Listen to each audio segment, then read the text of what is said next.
2 సంవత్సరాలు ఎన్నికల వాయిదా వేసిన బీసీ సంఘాలకు తెలుసు. అనేక సందర్భాల్లో పిలిచి మేము సమావేశం పెట్టిన సంగతి తెలుసు.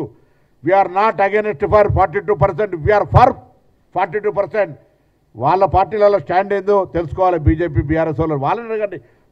వాళ్ళ బిల్లులు ఆపుతున్నారు. వాళ్ళ మీద మీ యుద్ధం ఉండాలి. ఇలా బలహీన వర్గాల ద్రోహులు బీజేపీ బీఆర్ఎస్ పార్టీ.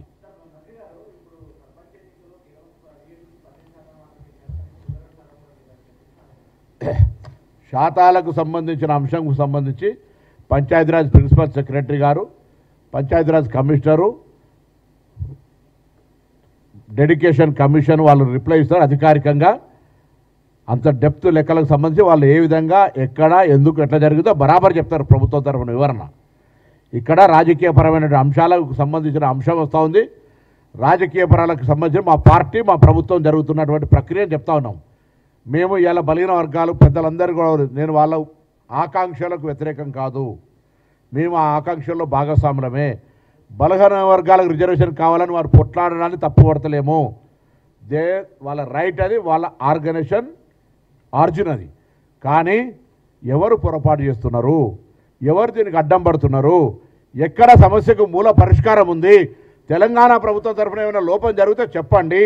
తెలంగాణ ప్రభుత్వంకి ఇది మిస్ అయిండ్రు, ఇది చేయకపోవడం వల్ల ఇక్కడ అబ్స్ట్రక్షన్ వచ్చిందని చెప్పండి. 2 సంవత్సరాలు ఎన్నికలు వాయిదా వేసినాము, గ్రామ పంచాయతీలు నిర్వీర్యమైపోయినాయి, 800 కోట్లు ఆగిపోయినాయి, ప్రజా వ్యవస్థ నిర్వీర్యమైపోతుంది ప్రభుత్వ కార్యక్రమాలకు సంబంధించి. అందుకే మిగతా వ్యవస్థలను ఆపి గ్రామ పంచాయతీ ఎన్నికలకు పోతా ఉన్నాం. పార్టీ పరంగా జరగవి, స్థానిక బలంతో గెలుస్తారు, ఎవడు బలవంతుడు అయితే వాళ్ళు. కాబట్టి ఇటువంటిప్పుడు కూడా కొంత అర్థం చేసుకోవాల్సినటువంటి బాధ్యత బలహీన వర్గాల ఉంది, నాయకత్వాల మీద. నేను ఆ సంఘాలందరికీ కూడా, మీ సోదరుణ్ణి, మీ బిడ్డను, నేను కానీ, మా పీసీసీ ప్రెసిడెంట్ గారు కానీ, మంత్రి గారు కానీ, శ్రీగారి గారు కానీ, ఇంకా మిగతా నాయకులు అందరం కూడా, మా పార్టీ కాంగ్రెస్ పార్టీ, కానీ మేము తప్పకుండా బలహీన వర్గాల నాయకులం. మా నాయకత్వానికి సంబంధించినటువంటి హక్కు విషయంలో పార్టీల అంతర్గతంగా గట్టిగా మా గొంతు వినిపిస్తాం. ఎవరు ఆందోళన పడే అవసరం లేదు అనే మాట దయచేసి ఆ సహచరులందరూ కూడా విజ్ఞప్తి చేస్తున్నాం.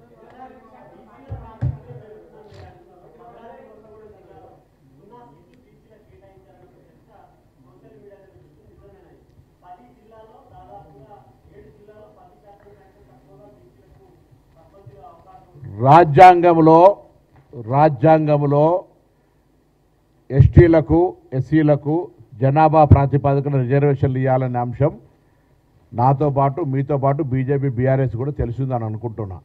తెలియకపోతే వాళ్ళ పార్టీలో ఉన్న లీగల్ సెల్ వాళ్ళని కొద్దిగా ఎడ్యుకేట్ చేయాలి. 2, షెడ్యూల్డ్ ఏరియాలలో కంప్లీట్గా 100% ఎస్టీలకు రిజర్వేషన్ ఉన్నటువంటి కారణంగా నెంబర్ డిఫరెన్స్ వస్తుంది. అది కూడా ఆ లోక జ్ఞానం, వాళ్ళ కనీసం బుద్ధి జ్ఞానం ఉండాలి. అవి కూడా లేకుండా ఓన్లీ పొలిటికల్గా, నేను అంటున్నా సర్వేలో కూడా పాల్గొన్నోడు మాట్లాడితే ఏమర్థం ఉంది? నువ్వు బీసీ ముఖ్యమంత్రి అని, బీసీ సిఎల్పి లీడర్ ఇవ్వండి, బీసీ పార్టీ అధ్యక్షుడు ఇవన్నీ నీకు మాట్లాడే హక్కు ఎక్కడిది? మాట్లాడితే నేను మాట్లాడాలి కాంగ్రెస్ పార్టీని. నేను ప్రయత్నం చేసినా, నా ప్రయత్నంలో లోపం ఏమంటే చెప్పమని అడుగుతున్నా. అధికారంలో ఫైల్ పెండింగ్ ఇవ్వాల్సిన కేంద్ర ప్రభుత్వం ఉన్నది, ఫైల్ నీ దగ్గర పెట్టుకొని నన్ను అడుగుతున్నావు ఎందుకు? కొద్ది రోజులు మైనార్టీల పేరు మీద వీళ్ళు ముస్లింలకు ఇస్తారని రిజర్వేషన్ లాపిన బిల్లు చట్టం జీవో నెంబర్ 9 తెచ్చిన, పర్ఫెక్ట్ తెచ్చినావు అని చెప్పిన రామచంద్రరావు ఎక్కడ వేయండు? కోర్టులో నేను అడిగిన అనేక మీ ముందంటే ఇదే కాంతి భవన్ల ప్రెస్ కాన్ఫరెన్స్ ప్రభుత్వం తరఫున, పార్టీ తరఫున, అయ్యా న్యాయస్థానానికి వస్తుంది కేసు, ఎవరో కొంతమంది ఫండమెంటల్ రైట్, రాజ్యాంగంలో ఎక్కడో హక్కులు ఉల్లంఘన జరగకుండా మన హక్కులను ఉల్లంఘన చేయడానికి కోర్టు కేసులు ఇస్తూ ఉన్నారు. రండి ఆర్గ్యుమెంట్ చేయమంటే ఎక్కడ ఉన్నారు మీరంతా? మీకు మాట్లాడే రైట్ ఎక్కడిది?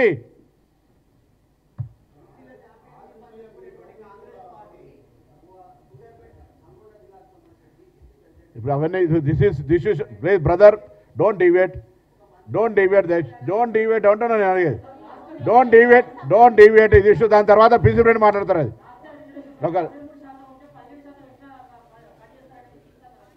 17% 23% సంబంధించిన లెక్క ఇంతకుముందు చెప్పినారు, ప్రిన్సిపల్ సెక్రటరీ గారు చెప్తారు. అది రాంగ్ లెక్కలు తీసి బయట పబ్లిక్ పర్సెప్షన్ క్రియేట్ చేస్తే అధికారికంగా అఫీషియల్ రాజముద్రతో చెప్తారు. వాళ్ళు మీకు చెప్తారని చెప్తారు.